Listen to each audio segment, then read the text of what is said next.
What's something you secretly judge people about? How far they take their religion. I know people who are die-hard Christians. They literally put everything on God and the devil. I remember one time they blamed Satan for their son catching a cold after he went out to play during a light rain. Another time they thanked God and didn't even express appreciation for the doctors and nurses that's been taking care of the father of the family for I think almost 2 months of intensive care. They don't believe in science, like at all. To the point that it's just stupid to even convince them about it. Their kid, who is like 9 this year, is honestly being poisoned by his parents. I know that religion is important and all, but to disregard even the existence and works of science. I used to be Christian myself who grew up in a Christian family, but thanks to stuff like this, I've grown to put myself away from religion and be an agnostic atheist. I still respect people's religion, but when they become pretty much too absorbed and start to disregard the advances of humanity itself, that's when my respect starts to wane. Other people's grammar, spelling. I used to make stupid rants about it on Facebook when I was like 10. I just don't understand how we're in 2021 and people still use the wrong year, there, etc. It's really not that hard if it's your primary or only language. How can you not use the only language you know and was properly taught how to speak and write in this language for 12 years? Odd. The only exception I put on this is non-native English speakers and those genuinely too poor to get an education. There is no excuse for anyone else. How they give space to people merging into highways or moving between highway lanes. If you think that, in ordinary flowing traffic, a turn signal means I want to come over when I get a chance, then you can fuck right off. A turn signal should be read as a request to change lanes.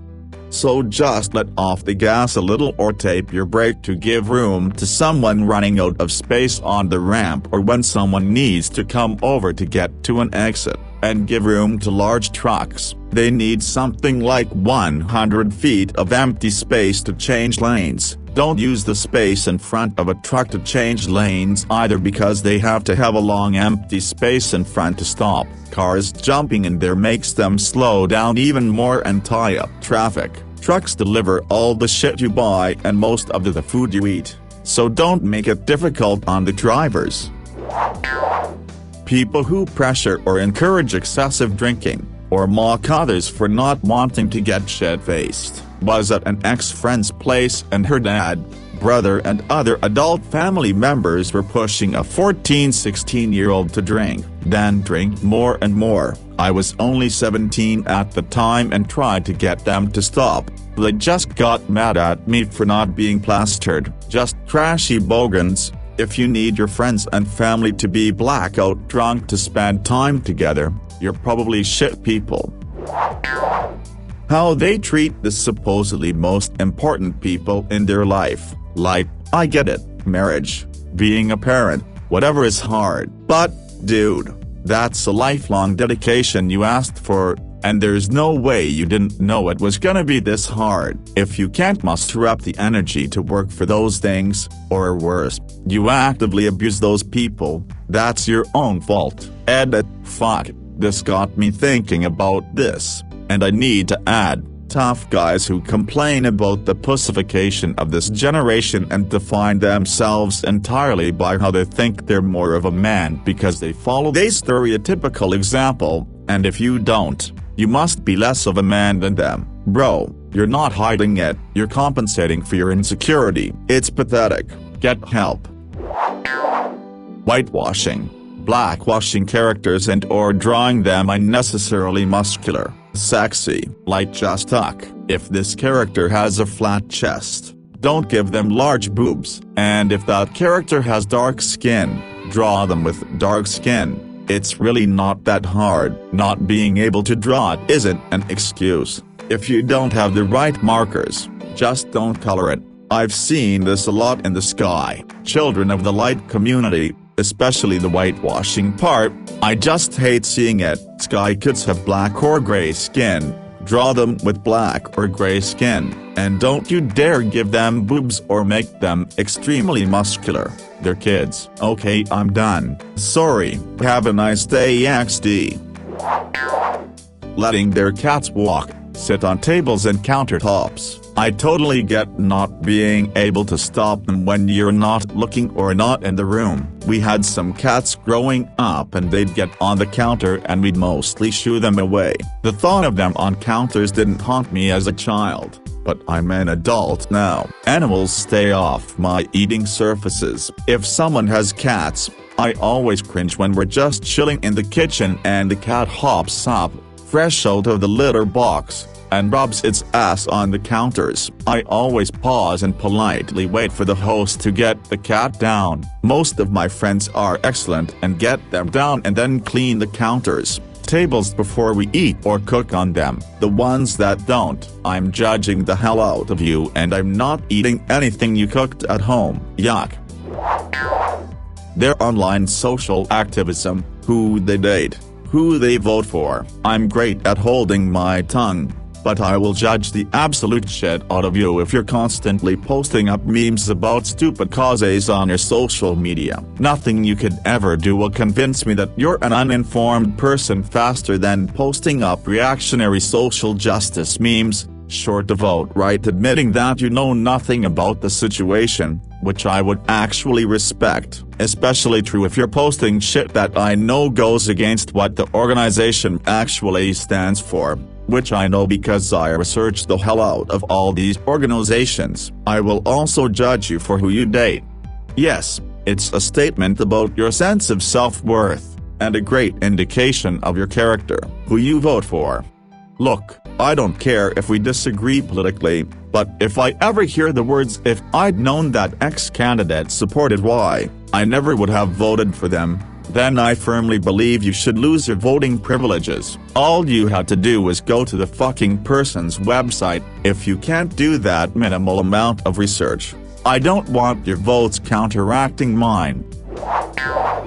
How social they are in person compared to social media. If this person is low-key creepy in person but always is afloat on social media, this person in my mind has an image problem. I say this mind you because feel like social media nowadays does this, in particular the youth. But of course I still know a lot of people well into their 20s and 30s unable to have a human conversation, let alone maintain eye contact even in a serious situation. There is a difference in introvert, anxious, and media-induced hypnosis that cause social and personal insecurity. I feel like modern social media puts not only ridiculous standards, but behaviors not exactly meant to be normalized into the lives of ourselves and those around us. So in summary, if people the judgment being, I think people can most certainly enjoy a life a whole lot more if they just outed the mental prisons we build for ourselves. Of course this is personal and I don't treat people differently, but I will try to nudge someone just to go for a night drive with friends, go see a movie in the theater, go ask the girl at the store out in person, etc. Life is way more entertaining and real when it's face to face. Work ethic and how it relates to character. I work in restaurants and oftentimes end up working in remote locations. The thing that drives me up the wall is a lack of work ethic that compromises the team dynamic. It's one thing if a person takes a bit longer to find their groove, but once I start noticing their intentional middling and others carry their weight, I begin to judge their character. Whenever I am responsible for hiring, I always hand them a broom and ask them to sweep the dining room before I ask any questions. If they move the chairs, furniture to sweep underneath the table or whatever, they've got their foot in the door and I'm more willing to speak with them about a job. Work ethic speaks highly of character, but not always of personality. How much attention they pay to their surroundings. As an example, I'm astounded by how many customers I have had as a cashier that couldn't see the card reader literally in front of their face. or pens on the desk right next to them, etc. The amount of customers who try to shove their card at me, through the little hole in the glass, their arm literally touching the card reader as they do it, is mind-blowing. I always look around for a card reader before assuming I need to hand off my card to the cashier. I also had a box of clean pens and a box of dirty pens because of the pandemic. You use a pen in the clean box, and once you're done you put it in the dirty box, and we disinfect those later. I eventually gave up and threw away the dirty box because 90% of customers didn't read the labels I put on the boxes. Even when I added secondary signs above the boxes, they would grab a dirty pen and put it in the clean box. So I gave up, took down the signs, and now everyone gets to use the same pens. How you prioritize your money, not how you spend it, as I couldn't care less if you can afford it. But if you're the type of person who's tight on money and spending it willy-nilly or spending out of your means and justifying it, then your ceiling for being a bright person drops significantly. One of my exes said they had $40 in their bank account during the peak of the pandemic. She had no job and she thought she earned going to get a manicure and blowing even more than what she could afford, since I think she needed to borrow money to make up for the cost. I told her that was a stupid purchase and she kept trying to justify it by saying it's been too long and that she felt like she earned herself a treat. If you have $40, your treat could potentially be a McFlurry from the drive-thru, not a manicure. I want to clarify again, it's not like getting a manicure is bad, but prioritizing it when you have $40 to your name is freaking moronic. Not looking further beyond one doctor's diagnosis, when there are often unconventional things can help a diagnosis, or there is a different diagnosis that actually can be treated in a different way and get better results. If I had listened to my first doctors, I'd still have MS, CFS, interstitial cystitis, peripheral neuropathy, and be super fat. I looked further, and my MS was Lyme, my CFS was thyroid and low cortisol, my peripheral neuropathy was a B12 and folate deficiency. My interstitial cystitis was an embedded bladder infection, and being overweight was from thyroid issues. Even though my TSH was perfect, people will refuse to look further and just sit on disability when sometimes they could be feeling a million times better. I honestly don't want people to suffer needlessly like I did, but it's so hard to understand why they wouldn't want to do anything about it. It's more of a judgment hit list, but being overweight only after they get at me for my weight. That's when they graduate from normal human being to fat asshole. Growing up, I was a pretty scrawny kid, and I was told that by a lot of people who were either fat or out of shape that I was scrawny, as if I didn't already know, and that it bothered the shit out of me. Side note, the funniest part is that nobody with the cut bodies and big muscles ever said a word to me about my size, because deep down, they knew what it was like to be the shape that everybody criticizes. Anyways, I just remember this one lady offering myself and a group of people some grilled cheese sandwiches, and I kindly declined because I'm lactose intolerant. Her response was, "Are you sure? You look like you could use one. Very funny. And you could use a salad." That's right, get that obtuse cut cunt walking before I throat punch all 6 of your chins.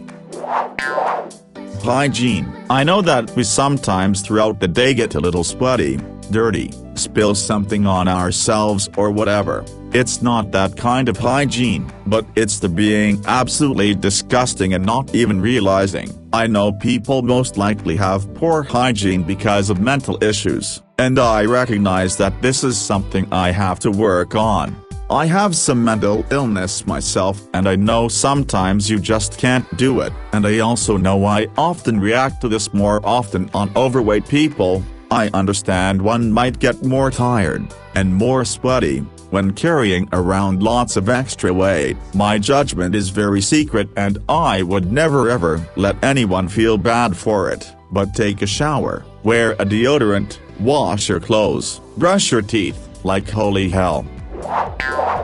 I work at Starbucks, so I get a lot of orders for weird shit, TikTok drinks, secret menu shit, the usual complaints we spew. It should be noted I work only closing shifts, or at least late nights. I get people coming in at around 9:30 at night sometimes to get upwards to 8 drinks, like groups of parents and their kids ranging from 4 to 16, all getting some sort of coffee. Sometimes they all order individually, like the whole group would come up, one would order and pay, then the next and the group would order and pay, till the group is done. This could be upwards to 7 people, sometimes 2 drinks each. I would much rather you, the group, order all at once. I have a line fam, after you guys, and we close in 10 minutes. You are wasting my time at this point, cause now my line is longer and I still have to make your drinks cause I'm alone.